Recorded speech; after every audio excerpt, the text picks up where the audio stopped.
Episode में आगे बढ़ने से पहले गाइस मैं आपको कमेंट सेक्शन में दी गई लिंक के ऊपर क्लिक कर उसके ऊपर 20 साइन अप्स कंप्लीट करने के लिए विनती करता हूं, क्योंकि यार आप लोग बिल्कुल भी नहीं करे हैं। यहाँ तक कि 5 साइन अप्स भी अभी तक कंप्लीट नहीं हुए हैं। देखो उसके टर्म्स क्या है, साइन अप करना है और तो फ्री के गेम खेल लेने हैं। बस इतना सा काम करके आपका कंप्लीट हो जाएगा ऑफर। चलिए गाइस, मुझे पता है कि आप लोग अच्छे हैं और आप लोग आराम से 20 साइन अप्स तो कंप्लीट करवा ही देंगे। बिना किसी देरी के शुरू करते हैं आज के हमारे एपिसोड को।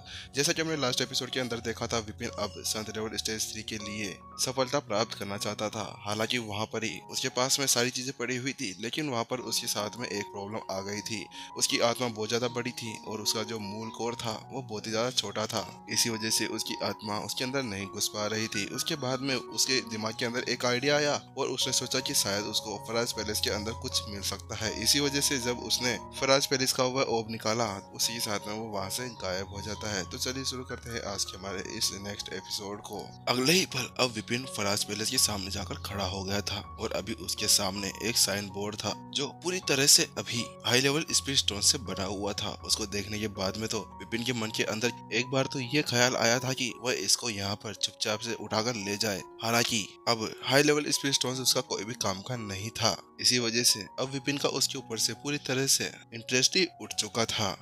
ये शब्द वास्तव में अब नेक्स्ट स्टेज के ऊपर पहुंच चुके हैं। उस साइन बोर्ड के ऊपर 3 बड़े बड़े अक्षर लिखे हुए थे, फराज पैलेस। उस समय जब विपिन पिछली बार यहाँ पर आया था तो उस समय पेंटिंग के अंदर उसकी प्रवीणता काफी अधिक नहीं थी, इसीलिए वह उसके स्तर को नहीं समझ पाया था। हालांकि जब वह इस बार वापस से आया था तो वह 3 शब्द को देखकर ये बता सकता था कि वह 8वें स्तर तक पहुंच चुके थे। उन शब्दों में से उत्पन्न होने वाली भावनाएं चाहे से उस पेंटिंग के साथ में मेल नहीं खा रही थी। हालांकि अगर कोई भी उसको ज्यादा समय तक घूरता रहे तो वे खुद को अनियमित रूप से एक ट्रांस के अंदर डुबा सकते थे। कुछ समय तक उन शब्दों को देखने के बाद में विपिन की आंखें चमक उठी और उसने कंफ्यूज होते हुए मन ही मन में सोचा, है इन शब्दों के अंदर जरूर कुछ ना कुछ गड़बड़ है। इनके अंदर कुछ अलग सा मेरे को फील हो रहा है। विपिन तो वैसे जाने ही वाला था। हालांकि उन शब्दों ने अब विपिन का ध्यान आकर्षित कर लिया था, क्योंकि कुछ समय तक देखने के बाद में तो उसे उन शब्दों के अंदर कुछ भी अजीब नहीं लगा था। हालांकि अब कुछ देर और घूरने के बाद में उसने अचानक महसूस किया कि जो उसकी झेंकी थी ना, वह अचानक से एक्टिवेट हो गई थी और जो उसका स्वर्गीय दानव आर्ट पाम अटैक था, जिसको हम सोरो पाम अटैक कहते हैं, वह ऑटोमेटिक उस एनर्जी को खींच रहा था। ऐसा लग रहा था जैसे कि वह ऑटोमेटिक ही एक्टिवेट हो रहा हो। उन 3 शब्दों को घूरने की वजह से जो उसके शरीर के अंदर उस जेकी की एक्टिवेशन को वह महसूस कर कर पूरी तरह से हक्का बक्का रह गया था, क्योंकि अचानक से ही उसको समझ में नहीं आ रहा था कि आखिरकार उसकी झेंकी ऑटोमेटिक एक्टिवेट होकर कैसे वह सोरो पाम अटैक को वहां पर चलाने के लिए तैयार बैठी थी, जो उसको प्राचीन ऋषि फराज ने दी थी। थोड़ी देर उसके ऊपर विचार करने के बाद में विपिन के मन में एक ख्याल आया और उसने कहा, चलो देखते हैं एक बार अपनी पूरी झेंकी को स्वतंत्र कर कर कि आखिरकार यहाँ पर क्या होगा। ऐसा कहते ही जल्दी से उसने अपनी हथेली ऊपर उठा ली और अपनी एनर्जी को अपने पाम अटैक के अंदर इकट्ठा करने लगा। अभी गोल्डन ओरा उसके पाम अटैक के अंदर इकट्ठा होने लगा था और अब वह उस साइन बोर्ड जिसको गोली बोला जा सकता है उसकी तरफ उसने उस निशाने को निर्धारित किया था। सोरो पाम अटैक के अंदर जो कुछ बची हुई गलतियां थी उसने स्वर्ग की लाइब्रेरी का यूज करते हुए उसे पूरी तरह से ठीक कर दिया था। उसी के साथ में अब वह चाहे जितनी एनर्जी उस सौर पाम के अंदर डाल सकता था और थोड़ी देर के अंदर उसने उस पाम अटैक को लॉन्च कर दिया। बूम! और एक जोरदार धमाका होता है। हालांकि विपिन ने चाहे से उस पाम अटैक के अंदर कितनी ज्यादा एनर्जी क्यों ना लगाई हो, लेकिन उस साइन बोर्ड के ऊपर कोई भी फर्क नहीं पड़ता। वैंग! हालांकि जहाँ पर विपिन इसके बारे में सोच ही रहा था कि अचानक से जो उसके ऊपर वो 3 शब्द छपे हुए थे उनके अंदर रोशनी आना शुरू हो जाती है। देखने से ऐसा लग रहा था कि विपिन के द्वारा यूज किए गए उस सोरो पाम अटैक के अंदर कुछ ऐसी एनर्जी थी जिसके साथ में उसने किसी चीज को ट्रिगर कर दिया था। चकाचौंध कर देने वाली रोशनी अब चारों तरफ फैल चुकी थी। और अगले ही पल विपिन अचानक से वहां से गायब हो जाता है। लेकिन जब वह अचानक से अपनी आंखें खोलता है तो अब वह अपने आप को एक अलग ही डायमेंशन के अंदर पाता है। उसके आसपास का पूरा एरिया चेंज हो चुका था।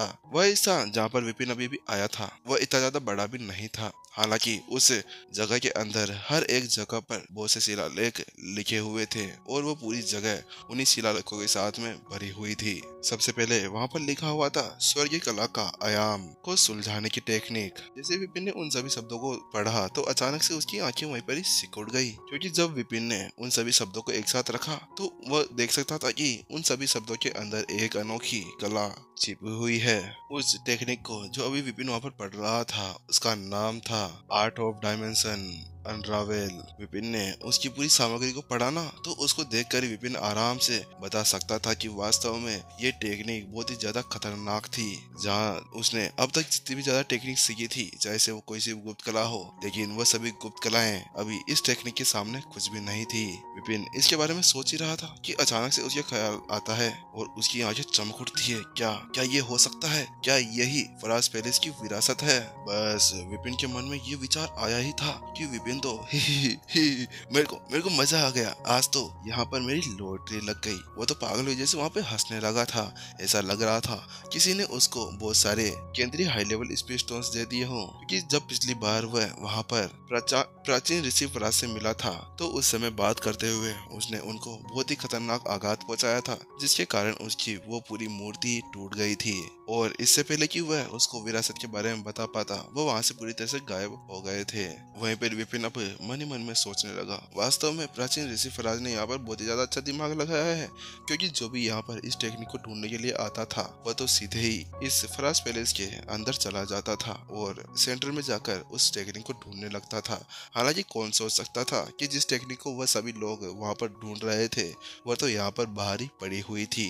हालांकि विपिन को अब एक ख्याल आता है, मुझे ऐसा लगता है कि उस सोरोपाम अटैक के अंदर ही इसकी एक की छुपी हुई थी और इसको देखकर ये बता सकता हूँ कि अगर कोई और इस चीज को ढूंढ लेता है या इन शब्दों को समझ भी लेता है ना तो बिना सोरोपाम के वह इस टेक्निक को या इस दरवाजे को नहीं खोल सकता था। स्वर्गीय डायमेंशन टेक्निक ये एक ऐसी टेक्निक थी जो दो स्थानों को आराम से एक दूसरे के साथ में जोड़ सकती थी। वहाँ पर जितने भी जो नए वर्ड्स थे ना विपिन उनको पता नहीं किसी वजह से समझ पाने में कामयाब हो रहा था और उसने वहाँ पर देखा था कि जो ये डायमेंशन आर्ट थी इसके अंदर भी 5 स्टेजेस थे और विपिन इसको देखकर ये बता सकता था कि अगर किसी ने भी इन 5 स्टेजेस को पूरी तरह से सीख लिया तो वह दुनिया के अंदर ऊंचे स्तर पर खड़े होने के योग्य होंगे। बस वही पढ़ते हुए विपिन की आंखें अब उत्साह से चमक उठी थी। कुछ समय पहले विपिन ये सोच रहा था कि अब उसके पास में स्वर्गीय लाइब्रेरी है, इसी वजह से उसे प्राचीन ऋषि फराज की इस टेक्निक की कोई भी जरूरत नहीं थी।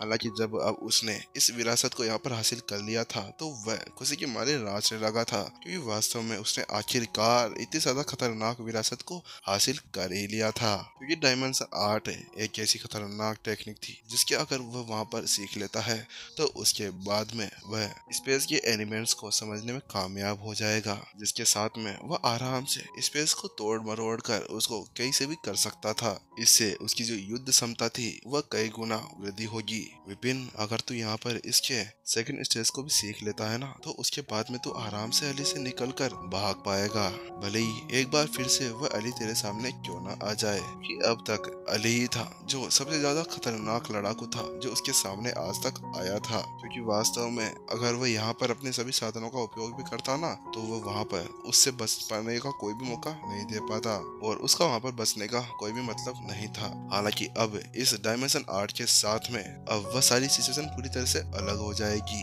क्योंकि अभी इसके स्टेज 2 को अनलॉक करते ही वह आराम से उसने जो सील लगाई थी वो उससे निकलकर एक दूसरे स्थान के ऊपर जा सकता था। लेकिन वहीं विपिन के मन के अंदर एक और ख्याल आता है और उसके साथ में उसका मुंह लटक जाता है। वह सोचने लगता है, मुझे ऐसा लगता है कि अगर इस टेक्निक को मुझे यूज करना है तो मुझे अपने अंदर बहुत सारी एनर्जी को इकट्ठा करना होगा, क्योंकि इस टेक्निक को देखने के बाद मैं आराम से बता सकता हूँ कि ये कितनी सारी एनर्जी को एब्जॉर्ब करती होगी। और इसको देखने के बाद में ऐसा लगता है कि अगर मैं संत लेवल स्टेज 5 के ऊपर पहुंच जाता हूं तो उसके बाद में मैं स्टेज 2 को अनलॉक कर सकता हूं। उसके बाद में विपिन वहां के सभी शिलालेख को इकट्ठा कर लेता है और उस सभी को अपने स्वर्गीय लाइब्रेरी के अंदर एक बुक बना लेता लगता है। उसके बाद में विपिन ने एक राहत की सांस ली, लेकिन अचानक से विपिन एक और बात सोचता है, चलो मुझे एक बार देखने तो क्या मैं इन सभी वर्ड्स को अपनी स्वर्ग की लाइब्रेरी के अंदर कंबाइन कर सकता हूँ। इसके अलावा विपिन ने इस रुसा साम्राज्य के अंदर रहकर बहुत सी ऐसी युद्ध टेक्निक्स को भी कॉपी किया था और बहुत सी साधना टेक्निक्स भी थी, तो शायद उन सभी की संख्या को देखते हुए